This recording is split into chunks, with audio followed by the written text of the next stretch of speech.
Alright, welcome to the stream. Today we're driving from Dewsbury to Manchester, but it's 3 AM, and the reason why it's 3 AM is because I'm doing a special sort of personal challenge to me, which is to do one service every hour of the day in Train Sim World 2, and this is all based on suggestions from people that I've asked using a Google form. And sorry for the absent-mindedness, I'm sort of all over the place at the moment. However, I will be starting technically at 10 minutes past 3. The reason being is because I want some time to set up the train and also to explain to stuff, and to also get people into the stream as well. So yeah, that's what's going on at the moment.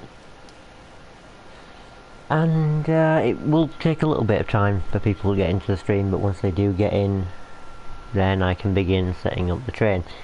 So, we're driving the Class 66 today. That's what's happening. Excellent, and this has been suggested by a user named PascalthePommie. PascalthePommie, as in a Pomeranian.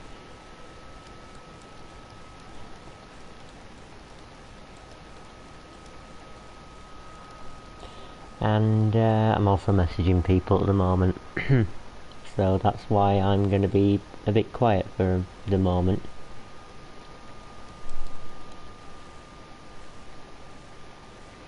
Right, I'll leave the link with a couple of people, and then we'll just see what happens, shall we? And yeah. Let's switch it to live chat so then I can actually see what people are saying. Right. So if you do notice, there is a market, a stop at Huddersfield. The reason being is because I wanted the time to sort of have a break and also allow the trains that I've got running towards us to catch up with us, because I'm not sure about the timings here.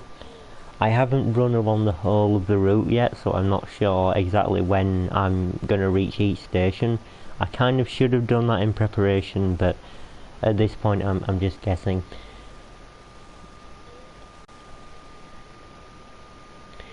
So, yeah. I'll begin right now since somebody said that they're actually in. Where is the, yeah, resume. Okay, where's the cab lights, because it's dark in here. I've got the train off at the moment. Instrument lights, we want them on because it's dark. Welcome Missy M. You just in time really. Night time you'll want demister, probably want that on, to be honest. I've never actually seen any mist on the windows, so yeah, that's a bit strange there. Brakes are on, however, I'll just take off the automatic brake a bit. There you go. And here's what we're driving, Class 66. The front lights should be on, and they are. And the rear lights should also be on, and if they're not, now they are. Fantastic. Yay, welcome Tobias Medeiros, who's also PascalthePommie, who was responsible for suggesting the whole thing that I'm doing today. So if this doesn't work, it's their fault. I'm just kidding. I'm just kidding. I made it. My fault. And I'm not actually hauling anything, because this is a freight train, and I didn't fancy hauling any freight. Now where's... AWS is kind of pointless because this route doesn't even have it, but I'll just stick it on anyway. It's in here somewhere. How dare I, yeah. Which one's the proper... Yep. Done. Okay.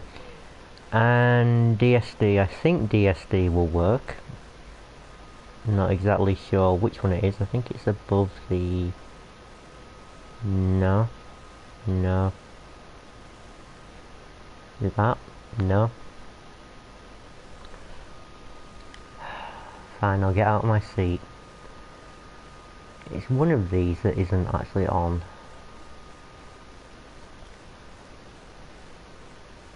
I do hope that didn't do anything wrong. Because I don't know what all these fuses do. Yeah, it's that one. Can I actually start the engine? That's the main question. Start the isolate. They're all set to off, so...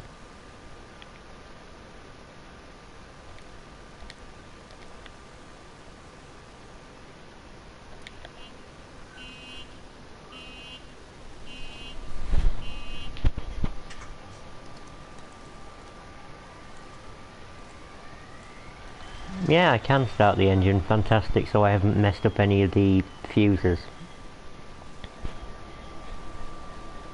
Although I technically don't really need it on right now. Nice. Yeah.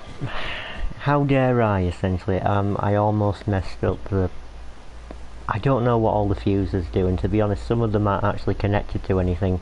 Some of them are just, yeah, some of them are just not connected to anything for detail's sake, which is a bit silly. But that's just the way it goes. We do have wipers somewhere in here, which is... should be... screen wiper left. Yeah, I'm on the left. No, there. Don't really need those, but... still, it's there if you need it. Hot plate doesn't really do anything, but that is the hot plate here. Strange that they don't connect to anything. Well, I'm not willing to find out whether they do or they don't, because if they do connect to something and I turn it off, I don't know what it does, really. I mean, having a look again, because there's also more stuff here. Generator field fuse, I don't think I should touch that. I don't think I should touch any of these. All these sound very dangerous if I don't have them set properly. I can also leave the train if I want to. You know. Here's Dewsbury Station, when I can talk properly.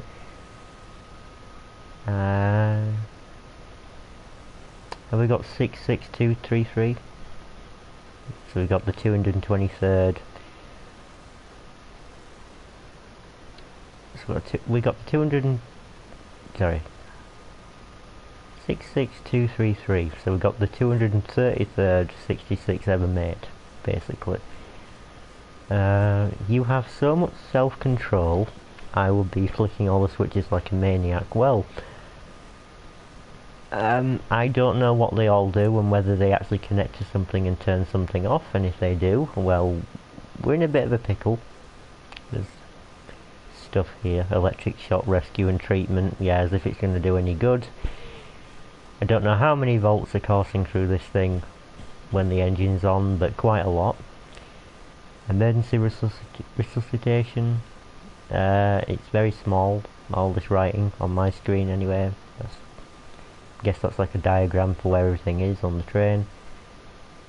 And can I get in that? No, there's a door. Second man seat, so there's actually a heater here. We might want the heater on.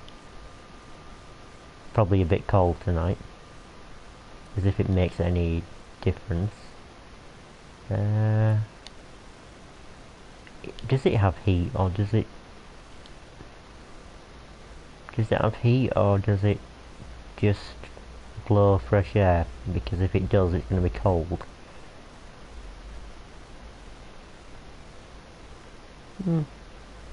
Alright. Hot plate is on Y. Okay.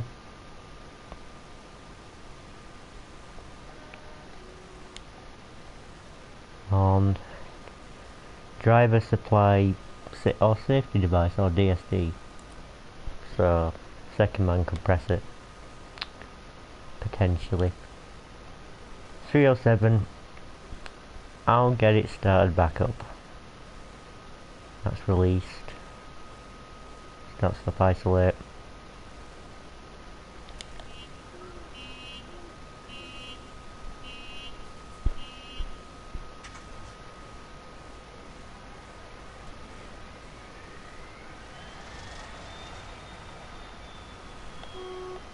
There we go.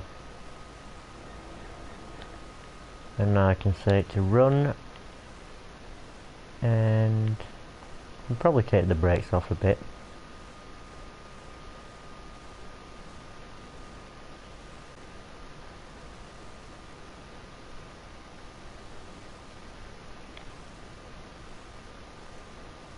Which is controlled by that knob there, so everything does move.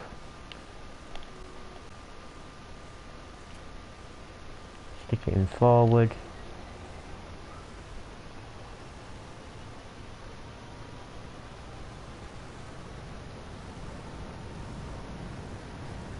And we're away.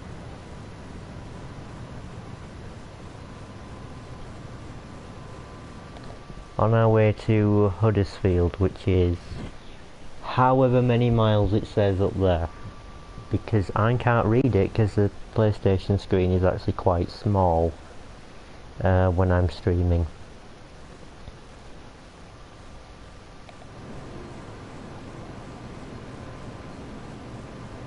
Lovely moon outside though. Even though it is 3 in the morning, it's quite light outside because the game defaults to summer. So that's a bit of a shame. And you will actually see things out of the window, which is very nice.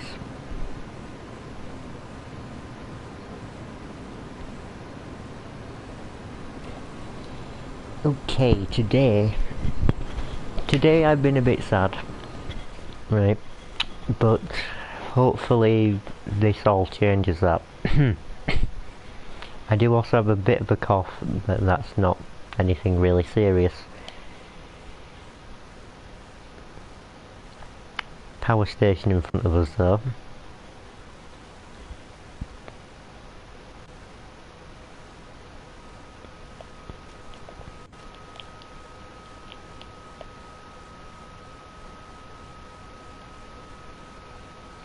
I do apologise if also the writing is a bit small to read on the stream, on the overlay. Hope I feel better soon. Thank you. It's very nice of you to say that. I'm also going to quickly check Telegram before I forget, because sometimes I forget that it even exists. Oh. 166 hasn't started yet, we just passed it. Maybe I should have started later.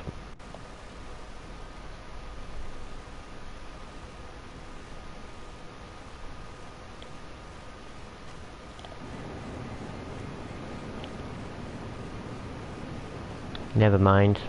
The next train along should be coming our way soon.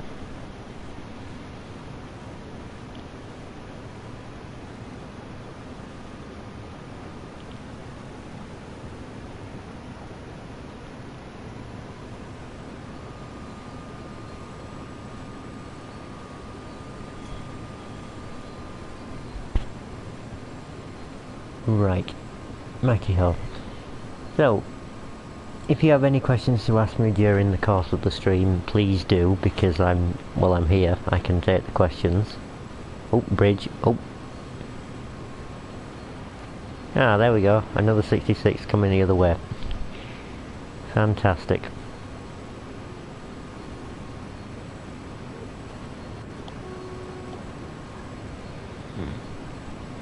I'll get us a bit of a higher view here, so you can see more of the stuff. And all of these environments are modelled after things that you could probably see out of the cab of a train, so it does stretch quite far, but then, thank you DSD, just stretch quite far in the distance, but sometimes it's too far away for the game to really render, so that's one thing, that one of the corners that they had to cut here. How accurate would I say that they are? Well, this specific route that I'm on, Northern Transpennine, is actually very, very close to where I live. In fact, it's so close, I'm about a mile away from one of the stations that's featured on the route. However, the route is modelled after how it was in 1983, so there aren't any AWS magnets on the tracks. AWS magnets actually interact with the safety system in the actual train, which I turned it on because this train does have it. It's just the fact that the route doesn't have AWS magnets, so that safety system isn't really employed. But this is modelled after how it was in 1983 or thereabouts, as accurately as they possibly could. There's a 101 coming. Very nice. And so as far as how accurate it is, some parts of the route are actually very similar to how they are nowadays. So if you were going from Leeds all the way to Manchester, you would still go along roughly the same path, although what you'd see out the window is slightly different to what is depicted in game. Generally, when they do modelling the environments, it's pretty accurate.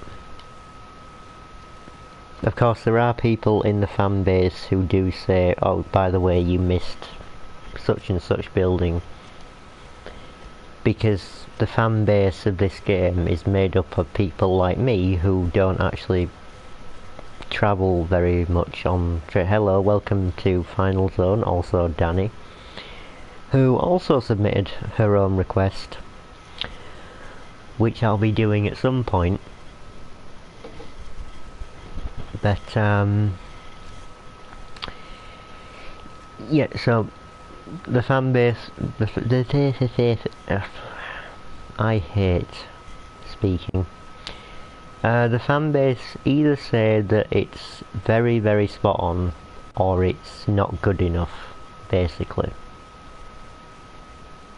In order to do the modelling for this specific environment, they would have had to talk to train drivers that were around in 1983, or looking at old photographs of the line as it was, because, well, they can't really go back in time. It is a little bit of a shame that they haven't updated it to modern times, that they don't introduce just a DLC that does that, which is a bit of a shame, because I would like it to be in modern times, so then at least the AWS would work. But that's how it is. Basically, the environments are as accurate as you could expect from an indie developer, because it is made by an indie developer. Also, welcome Danny again. I'm driving the 66 from Dewsbury to Manchester, and in front of us there's a power station, it seems, in the distance. I think we'll be passing that at some point. Huddersfield is about a mile or so away, and I'm fine to cruise along at this sort of speed.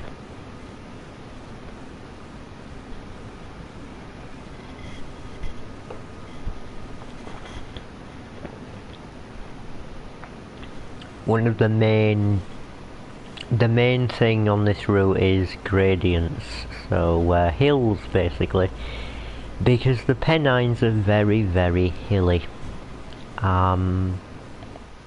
They are quite hilly. Oh, we're getting a yellow signal. Okay.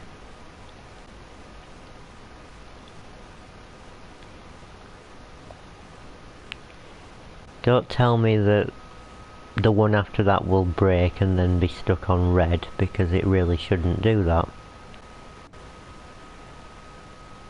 Perhaps there's a train in the block in front of us. Probably. Entering Huddersfield though. I have actually been to Huddersfield in real life. It's along the line towards Manchester, where we'll be finishing up today. Though it will take us a little while to actually get there. And I promise not to go too quickly, otherwise, well, it won't give us any time for the other trains that are coming along the line to catch up with us. Apply the brakes.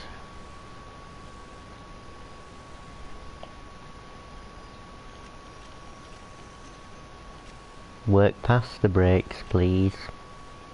Class 45 there.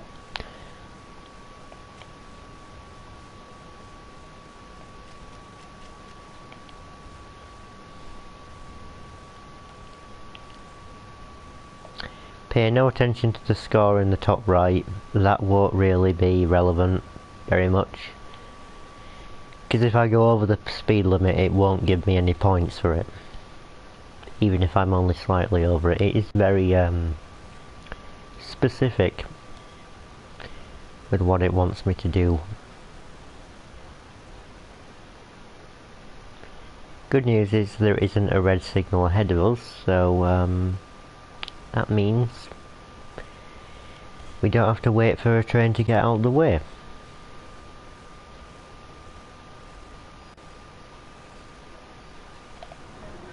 And we're stopped. Also the cars and buses do move on their own as well, if they've been modelled.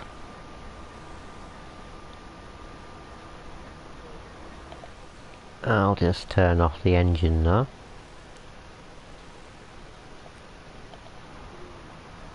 For now, until we're ready to move again.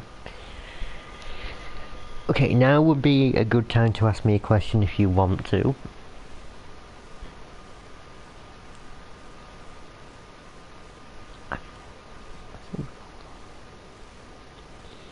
But as a question from me, how is everybody?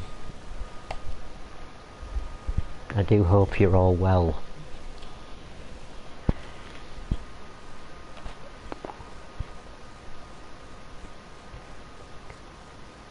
Brakes are indeed on, that's good. We won't be rolling back. And at 3:20 is when other trains along the line are going to head towards us. Kinda sad but good at the same time. Why are you sad at this time?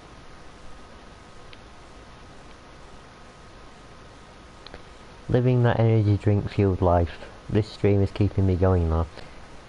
Yeah, well, prepare for things to get pretty boring pretty quickly, because I'm just driving a train. Oh, hello, there's one coming. So everything in the game does happen in real time. I think that's important to say. Trains don't just disappear, they do continue running down the line, so that means you can kind of see them coming with the map feature. They do colour them white, so they might be a bit difficult to see in these white sections which are tunnels, but yeah, also the screen is small and the icons for them are small, so you might miss them. I may wait until the train that is coming towards us to pass us by though. Unless it goes on the complete opposite side.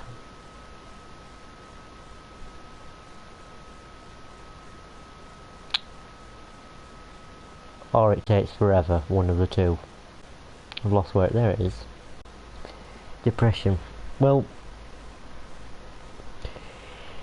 with the whole depression thing, I mean, the best thing that you can do is if you've got medication, take it, and if you've got a therapist, get in touch with them, or if it's an emergency situation, call an emergency helpline, because I know it's difficult to get help when you absolutely need it, because depression is the most inconvenient thing going, really. All mental health is very inconvenient if it's an issue. I will take a small break at the moment. I'll leave it running and then I'll come back.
Okay. As the train passed by, actually, no, it's there. Coming through the tunnel on that side. Anyway, thank you. My doctor wants to wait a few weeks before starting me on a new med. It's not in start stop isolate, is it? No, it's not.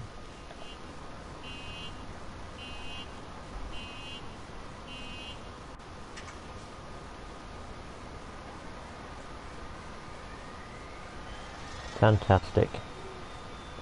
And the other train should be coming through right now. There it is.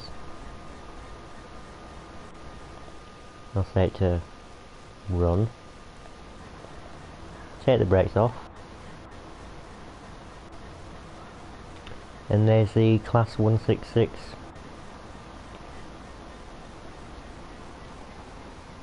going along there.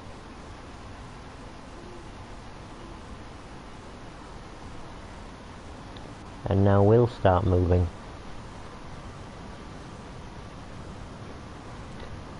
Excellent. So not going too bad.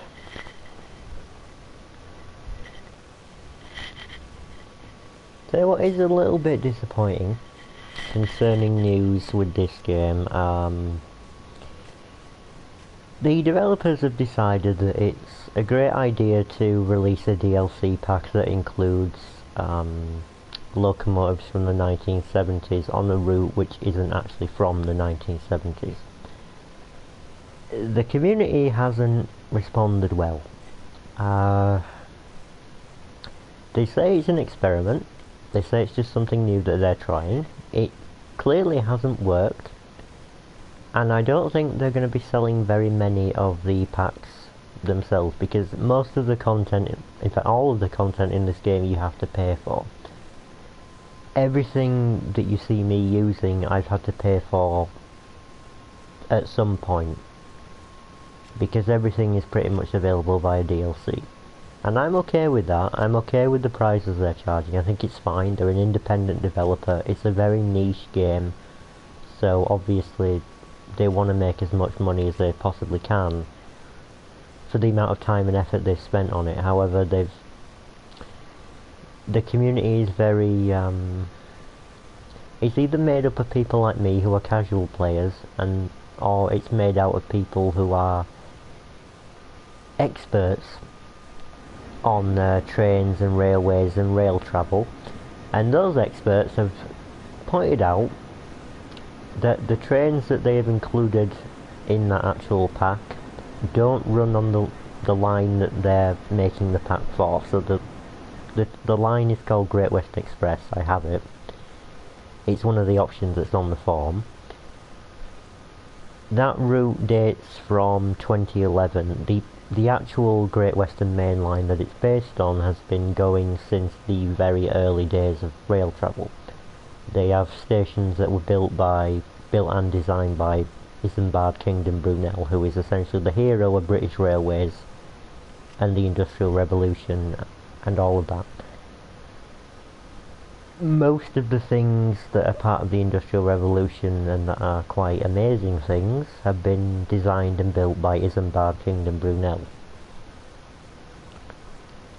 At least in England. I think mostly in Scotland things have been built by Thomas Telford, who is somebody else in the same league, but Brunel is the most famous of the two. And yes, the route was operational in the 70s. Yes, the trains that they've included are authentic for the time period. However, the route that they're going to put them on is not, because the route has very modern... The route is modern, it's as it is pretty much today. Great Western Express, so they've messed up quite a bit. Not only that, they've included 3 locomotives that we've already had released in previous DLCs, one of which I don't have, and the other 2 I have about 2 copies of, so that's not gone well. It's a bit disappointing because I was looking forward to the 70s version of the HST, which a lot of people have actually picked on the forum. I say that, I think one person picked it on the forum so far. It's a very good train, don't get me wrong, and I was looking forward to them introducing the original 70s version of that. Instead, they haven't done that. So I think their experiment has completely failed and they won't be doing it again. They'll just be sticking to their regular deal of stuff. Which is okay, because speaking of the Class 465, which is also on the forum, is coming on the 4th of March. And actually they're doing a stream tomorrow, in United States time. It's technically already tomorrow for you today, for me, if that makes any sense, time zones. But tomorrow they'll be doing a stream with the Class 465. I will be watching along and I will be essentially reporting back in regular videos and maybe in a stream as well when it comes to it, as to what it's like and how well of a job they've done on it. Because the developers behind this game, I'll zoom out, prevent us from being deafened by the diesel powerhouse that's in this thing. So the developers behind this game are Dovetail Games. They are based in Kent in England. They are an independent developer. They're only really small, and they're most notable for doing simulator games. They've got a fishing simulator and a flight simulator, I believe, coming up at some point. They've been doing Train Simulator, that series. It is separate from Train Sim World. Train Sim World is intended to be the diluted version with better graphics. The graphical quality in Train Sim World is mind-blowing compared to Train Sim World 2021, which is the M7. Is that an M7? Yeah, M7 from New York there. Not really supposed to be on this line, but I've got choice, so. And then so Train Sim World is a separate franchise from Train Simulator. Train Simulator is intended for people on PC who have very high specs and are able to... There's a lot of content available for Train Simulator basically. And there's also a load of modded content as well, made by independent makers of that sort of content. Train Sim World is entirely supported by the developers, and we get what we're given because we are on a console. Train Sim World is intended for consoles and PCs. However, you will need pretty good specs to run this on PC. So, it's a very niche thing. DSD going off there. It's a very niche thing, niche series, and it's a little bit confusing when you start thinking about what the difference is between the two of them. Train Sim World is better for the beginner, because I think Train Simulator either doesn't offer you very much help with how to do things, or it's very it's geared towards the true enthusiast. For people on PC, they can get something called Rail Driver, and Rail Driver is, I believe, a setup that's meant to mimic the controls of a real train whilst you're sitting in your gaming chair or whatever it is. And Rail Driver mostly supports everything. When someone creates modded content, they have to say whether it's Rail Driver compatible or not.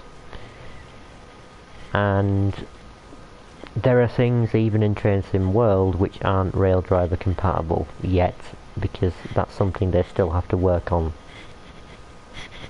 I don't have to think about that because I'm on a console and I only get a controller. I could plug in a keyboard, however I don't know whether it would support that. If it does, it would be a little bit easier because there's a lot of annoying things on the console that on PC would be very simple to do. So I am limited a tiny bit by being on a console. Plus, I'm at the mercy of the developers and whatever content they create. I don't really have a choice what happens. I make it sound like I'm the victim of a fascist regime. I'm not. They're not bad people who just make a load of crap, but they do the best with what they can do. Is there a reason why you play console over PC? The simple fact is, I don't have a PC. I don't have any space. I played consoles all my life from day one. And if I was to get a PC that was able to run this game, it would be very expensive indeed. If I wanted a PC that could run Train Simulator, that series, I could probably get that, but it would still be pretty pricey considering what I'm earning now. That's a 375 passing by. It's just, I prefer using a console because I've got the space for that, and I know what I'm doing with it. However, hopefully when my boyfriend comes over, he will either bring his PC over here, which means he'll have to get an adapter for the power, the plugs, because the plug sockets are different, but other than that, he'll be able to run his PC. Either that or he'll try and invest in a new one, but considering how much it's going to cost him to actually get over here in the first place, it's likely he'll just use his own when that arrives, which it will probably take a few days before it does, because he's moving to Hawaii very soon. I forgot, well, a while ago he said 10 days, so it really is close by. But when he does get one, and if he'll let me, you know, play Train Simulator on the PC, sure, I will. But as for Train Sim World content, I want to stick to the console because this is where all my save data is, and I don't trust Dovetail Live as a service to keep all my purchases in order. Dovetail Live is basically the service that will let you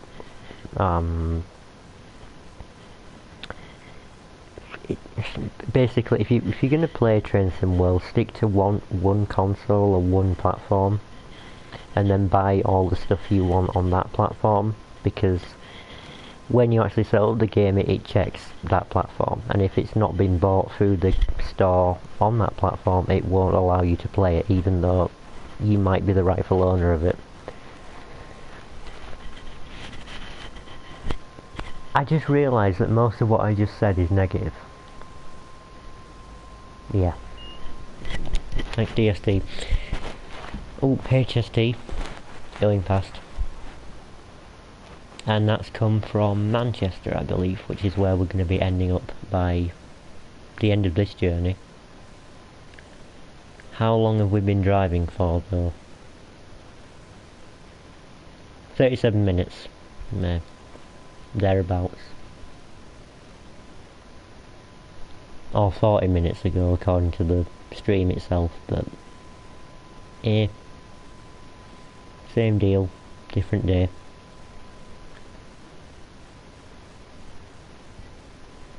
I just prefer having a controller in my hands, and I don't have the money for a PC, that's just what it boils down to.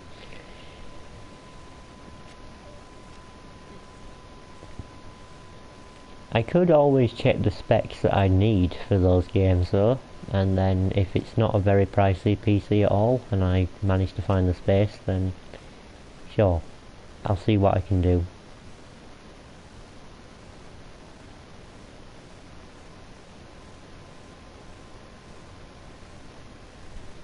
Danny, you've been pretty quiet today, Danny.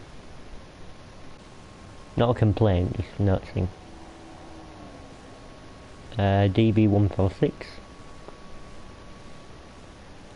which is operated by Deutsche Bahn, which is the German rail network company. Sorry, working on something, no problem. Rail companies, in terms of British Rail, are hard to explain. British Railways technically are privatised. So all of the railways that are in the United Kingdom at the moment are all run by private operators, because it went through a period of privatisation in the early 1990s, and I'm tired, I barely got energy. Oh dear. That's not good. Yeah, in the 90s, British Railways basically became privatised, which means that they're owned by separate companies, usually not in the United Kingdom. The same thing happened to the British car manufacturing about 10 years earlier, under the reign of Mrs. Thatcher, who I'm really supposed to hate, because I'm in the north and we relied on mining and industrial businesses to keep us going, keep our economy going. So yeah, I don't particularly like Mrs. Thatcher, even though she's not with us anymore, but British Rail was privatised before, and then in the 50s or 60s they decided, actually let's compile it all into British Rail. So then every single railway network along in the United Kingdom was operated by British Rail, because they were sick and tired of the companies that were operating at the time asking for different amounts of money to keep their side of the line going. And then they decided, actually this is more expensive, let's go back to privatisation. So yeah. For example, the fleet of trains that my train is in is EWS, English, Welsh and Scottish Railways, which I believe are technically owned by an American company. So that's something to think about. Other operators in this game are GWR, Great Western Railways, which are operated by First Group, which is a Scottish company, And then there's Southeastern, which it is located near London. I don't know who owns them. Then there's Southern Network. Then in the future we're going to have ScotRail, which is Scottish Rail, which are actually, I believe, owned by an Italian company. So nobody's really British anymore in the British railway industry. I'm not complaining, I mean it works. It's just a bit confusing for anybody who comes here and sees multiple different operator logos around everywhere. They probably wonder what the hell's going on.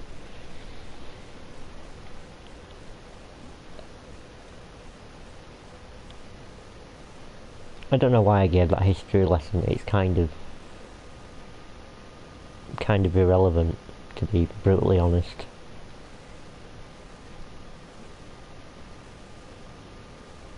But you know, I like history, and all of the railway documentaries have taught me all of this, so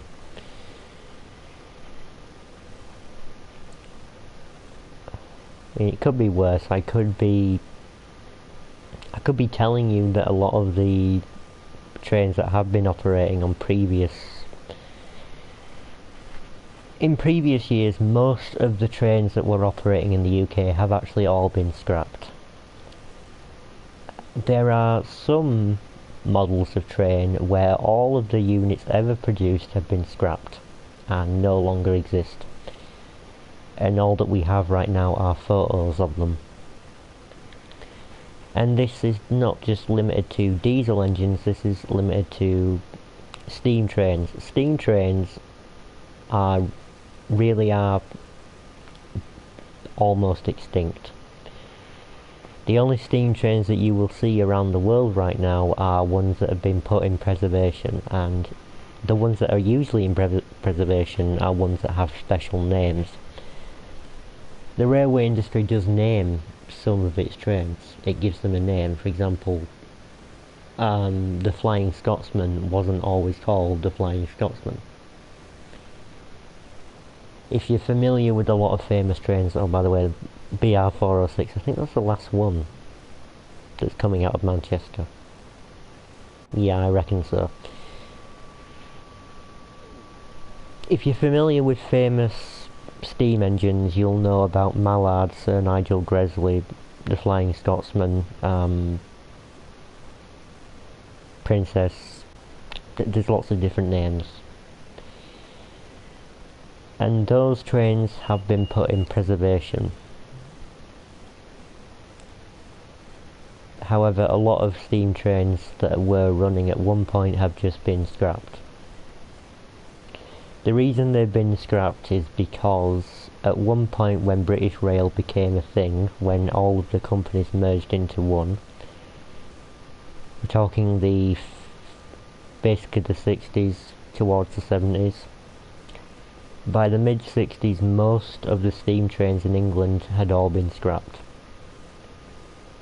overnight, to be replaced by diesel engines, and now they're getting rid of diesel engines in favour of electric trains. So the cycle is repeating again, only when steam trains were scrapped nobody thought about the fact that people might want to see them in the future. So there are quite a few trains that are in preservation, it's just not nearly as many as we need. Oh, 377's coming. Oh. So is that the last one? I don't know.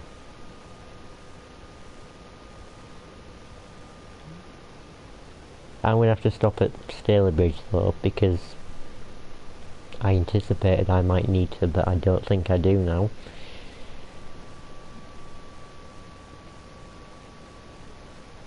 It's a sad history, but that is how it's happened, and no one can really go back and change it. Also, if you do see steam trains that are in preservation, it is painstaking work to preserve them.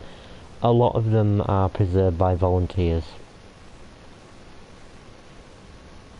Some of them might be preserved purely for historical reasons and because they're in museums, but most of them that are being preserved are preserved by volunteers who work for free and aren't given any money.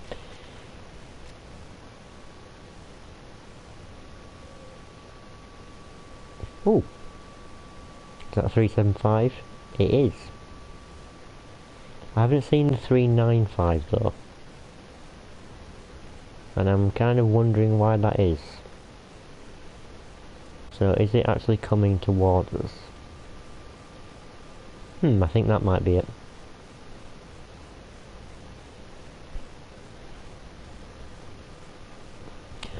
All of these numbers mean nothing.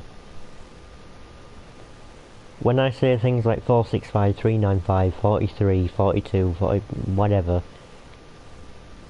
to the layman it means nothing. But the numbers are used to classify different models of trains, very simply. We are going to get going again though. All you need to know is that the class number of a train is essentially denoting what model it is. That's it. And it's done through the TOPS system, which was introduced in 1973, basically when we joined the European Union and when we went metric. The TOPS classification is essentially an easier way of keeping track of all the different models of trains that are running on Britain's railway network. I have the class 66 here. It was preceded by the 65 and succeeded by the 67.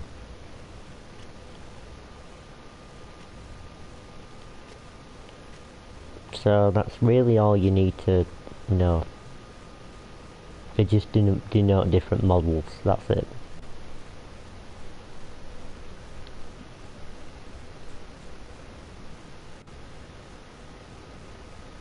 Oh, HST.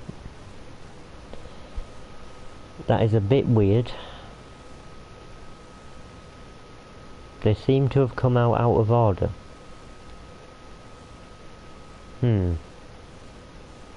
That's strange. Shouldn't really have done that.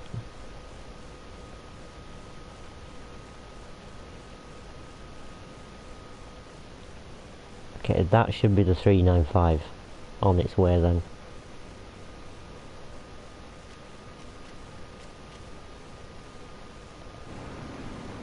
Time to rush towards Manchester. And then after I've done with this, I'll do something else. It stung me with a lower speed limit. I don't really need to slow down. I can make it.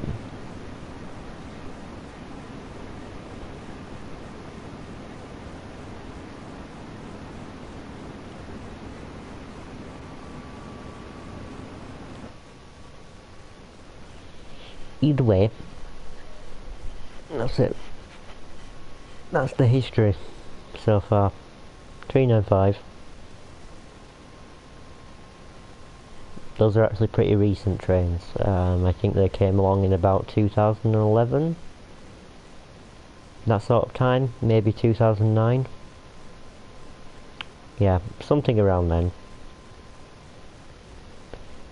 Those trains are actually built by Hitachi, which is the Japanese electronics company. You know, that make TVs and such. You also might be seeing different types of signals along the route, so there's the signals that have different colours associated with them, and then there's also semaphore signals which go up and down. You might see some of them on posts as we're passing by. But either way, most signals are either telling you to stop or to go. That's really it.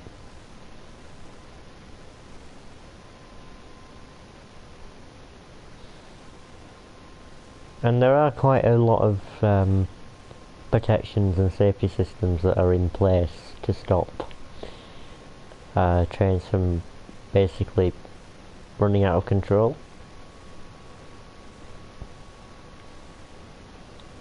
It is pretty safe to go on the rails. Oh, class 20 whizzing by, and there's some sheep in the fields near us.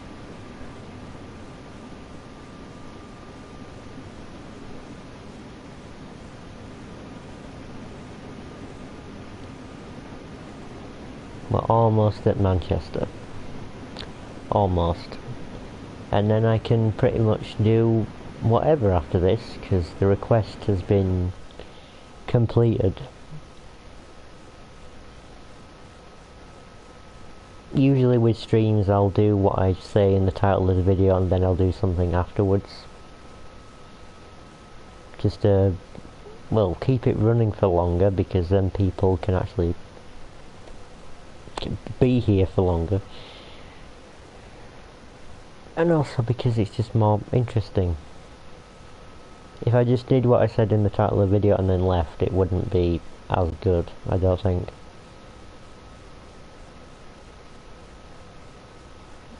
I also haven't asked Miss Kitty Cat, Missy M, to fill in the form as well. Probably should do that. Yeah, I think that's a good idea actually. I'll do that. But we are getting close to Manchester. Where is the form? It's somewhere.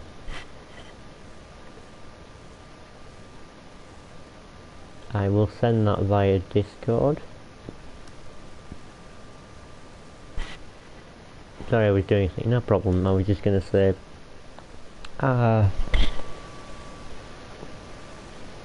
wow.